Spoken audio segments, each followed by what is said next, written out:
In a world full of chaos, shortcuts and selfishness, क्या आज भी अच्छा इंसान बने रहना जरूरी है?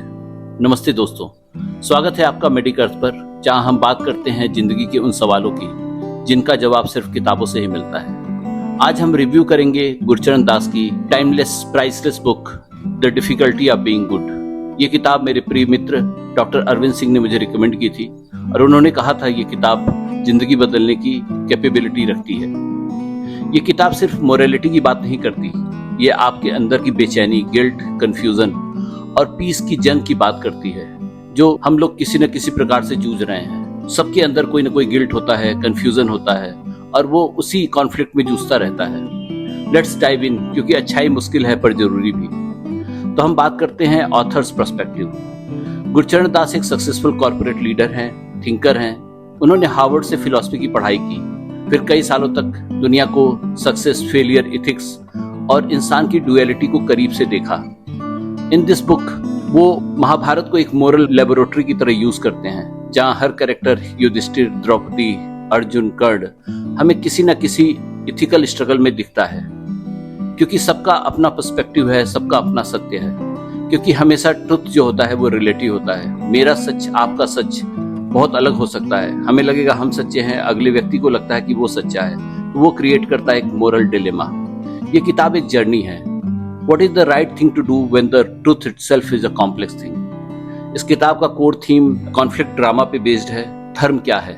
महाभारत में भी बार बार यही सवाल उठता है कि धर्म क्या चीज है। दास समझाते हैं कि धर्म कोई फिक्स रूल नहीं है, it is a contextual ethics. क्योंकि ये कॉन्टेक्स्ट पे डिपेंड करता है कि आपका एथिकल पैराडाइम क्या होगा। क्योंकि एथिक्स कोई रूल नहीं है, ये तो एक समाज द्वारा क्रिएट किया हुआ पैराडाइम है जिसको हम एथिक्स बोलते हैं। युधिष्ठिर हमेशा ट्रुथ बोलते हैं, लेकिन क्या डाइस गेम में पत्नी को हारना धर्म था? भीष्म ने प्रतिज्ञा निभाई, लेकिन क्या द्रौपदी को चुपचाप अपमानित होते देखना धर्म था? तो यहाँ पे फिर वही बात आ जाती है कॉन्टेक्चुअल एथिक्स की। This shows that being good isn't about following rule but choosing the right thing in a complex way. This constant dilemma is a source of our mental restlessness, anxiety, और ये हमें हमेशा बांध के रखता है। हम हमेशा अपने अंदर की लड़ाई लड़ रहे होते हैं। Why does this book matter to your mental health? जब हम गलत सही का कंफ्यूजन में होते हैं तो हमारी एंजाइटी बहुत बढ़ जाती है, क्योंकि हमें हमारे अंदर एक कॉन्फ्लिक्ट चलता रहता है। हम उस उतार चढ़ाव में रहते हैं कि क्या हम सही कर रहे हैं, क्या हम गलत कर रहे हैं। जब हम सप्रेस करते हैं हम अपने मोरल कॉन्फ्लिक्ट को, तो हमारा गिल्ट अंदर से हमें खाना शुरू कर देता है। हमें लगता है कि हाँ, हम गलत तो कर रहे हैं लेकिन ये करना जरूरी भी है। तो उस केस में अपने अंदर एक गिल्ट कॉन्साइंस डेवलप होता है। लेकिन जब हम क्लियरिटी और सेल्फ रिफ्लेक्शन, सेल्फ अवेयरनेस से डिसीजन लेते हैं तो हमें मेंटल पीस मिलता है और हम इन कॉन्फ्लिक्ट से निकल पाते हैं। क्योंकि लाइफ में क्लियरिटी बहुत इंपॉर्टेंट है, क्योंकि रास्ते तो बहुत सारे हैं लेकिन हमें क्लियर होना है कि हमें किस रास्ते पे चलना है। दास कहते हैं, we are not good because it is easy, we try to be good because it makes life meaningful. और ये सही भी है।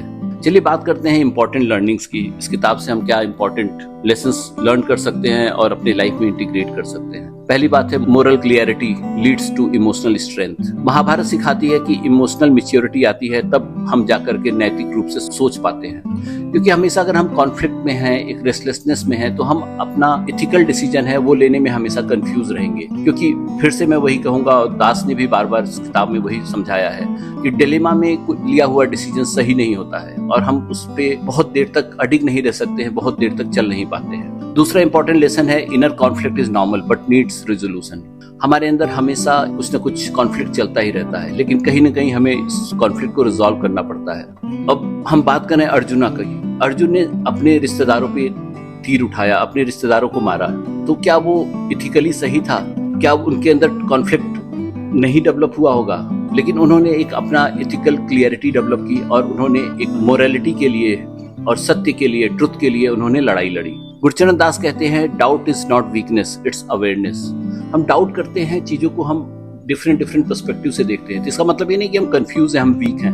हम उन चीजों को समझने की कोशिश करते हैं, हम अपने आप को सेल्फ अवेयर कर रहे हैं, हम अपने आप को इमोशनली इंटेलिजेंट बना रहे हैं उन डाउट्स पे, और उन डाउट्स को हम एक प्रीमाइस लेकर के हम एक अच्छा डिसीजन ले पाते हैं और वो हमें एक मोरल क्लियरिटी देता है जिसको हम इथिकल तरीके से इम्प्लीमेंट कर पाते हैं अपनी लाइफ में। उन्होंने ये भी बोला है कि forgiveness is harder than revenge, क्योंकि किसी से बदला लेना तो बहुत आसान होता है, लेकिन किसी को माफ कर देना उतना ही टफ होता है। द्रौपदी की स्टोरी हमें यही दिखाती है कि द्रौपदी ने कैसे सबको माफ किया, लेट गो किया और आगे बढ़ी। Draupadi story shows her forgiveness is not forgetting, it is choosing peace over fire।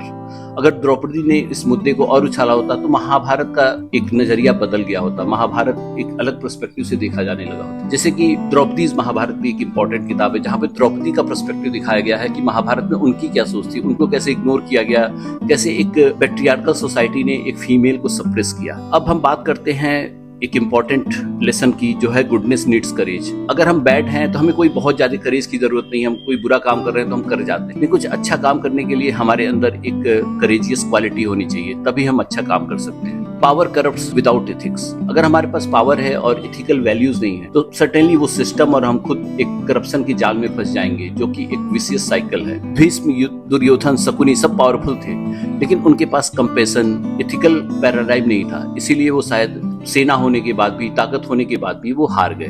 दास कहते हैं power with morality builds nation, power without morality destroys the soul, जो एकदम सही है।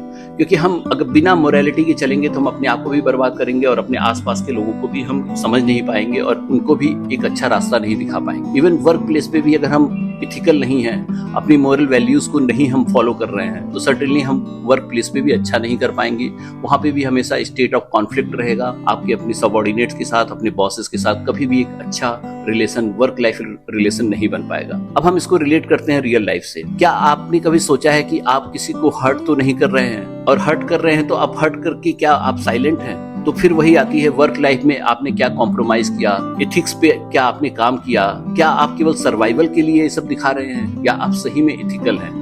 तो ये हम बार बार सोचते हैं, और हमने देखा होगा कि हमारे आसपास के लोग, चीजें, इन सब चीजों पे खामोश हैं, इस पे कोई उनके पास जवाब नहीं है। लेकिन जो व्यक्ति इनका जवाब ढूंढ लेता है, एक अपने अंदर की कॉन्फ्लिक्ट, गिल्ट और क्या सही है क्या गलत के बीच का एक रास्ता निकाल लेता है, तो सर्टेनली वो एक अच्छा और एक प्यारा कॉन्ट्रीब्यूशन देता है सोसाइटी के प्रति, अपने आसपास के लोगों के प्रति और खुद के लिए भी। ये किताब आपको जवाब नहीं देती है, ये आपको सोचने के लिए मजबूर करती है कि क्या सही है क्या गलत है, और ये सोच, आप जहां से इस सोच में आप आएंगे आपकी हीलिंग स्टार्ट हो जाएगी। और ये किताब कैसे डे टू डे हमें मदद करती है अपने लाइफ को एक अच्छे रास्ते पे ले जाने के लिए। सबसे पहला इंपॉर्टेंट पॉइंट है कॉन्फ्लिक्ट रेजोल्यूशन।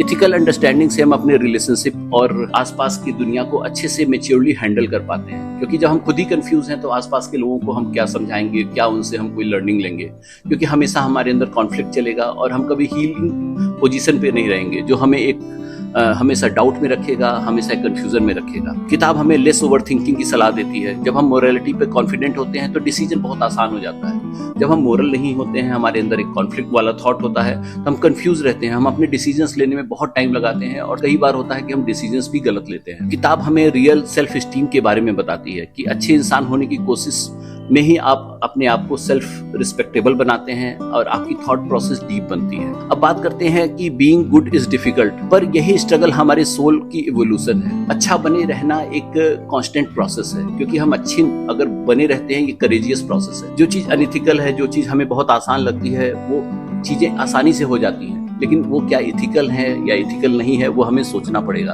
क्योंकि हमेशा इथिकल बने रहना, अपने डिसीजंस पे फॉर्म रहना, अपने अंदर के कॉन्फ्लिक्ट को रिजॉल्व करना ही असली करेजियस काम है। अगर आप मोरली करेक्ट हैं तो आप एक बेटर थिंकर हैं, कामर ह्यूमन बीइंग हैं, और आप एक शांत तरीके से आप चीजों का सवाल जो है उसका जवाब ढूंढ पाते हैं, और आप इथिकली अवेयर सिटीजन हैं।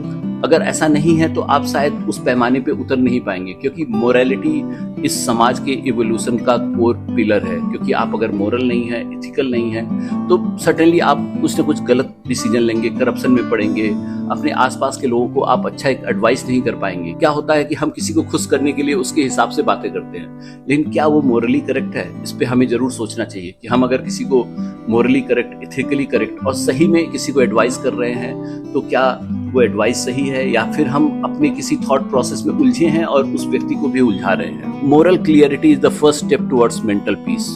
अगर आप भी लाइफ के मोरल क्रॉस रोड पे खड़े हैं, जहाँ पे आपको पीस चाहिए, अवेयरनेस चाहिए, इमोशनल इंटेलिजेंस चाहिए, आपकी लाइफ को मीनिंग चाहिए, तो ये किताब बहुत अच्छी किताब है। the difficulty of being good is not optional, it is very essential to stand in this society। क्योंकि आज के कॉम्पिटिटिव दौर में जहाँ पे कट थ्रोट कॉम्पिटिशन है, आपकी मोरल बने रहना, एथिकल बने रहना एक बहुत करेजियस काम। और ये किताब आपको हर तरीके से करेजियस मोरल कॉन्फ्लिक्ट को रिजॉल्व करने के लिए, वर्क लाइफ बैलेंस करने की बात करती है। सर्टेनली इस किताब को आप पढ़ेंगे तो बहुत सारे सवालों का जवाब जो आप ढूंढ रहे हैं वो आप पाएंगे, रियल लाइफ एग्जाम्पल के साथ पाएंगे, एक फिलोसफिकल एंगल से भी इसे आप देख पाएंगे। तो दोस्तों मैं आपको जरूर रिकमेंड करूंगा कि ये किताब आप जरूर पढ़ें और इससे सर्टेनली आपको सीखने की बहुत कुछ चीजें मिलेंगी और जिसको आप रियल लाइफ में इम्प्लीमेंट कर पाएंगे।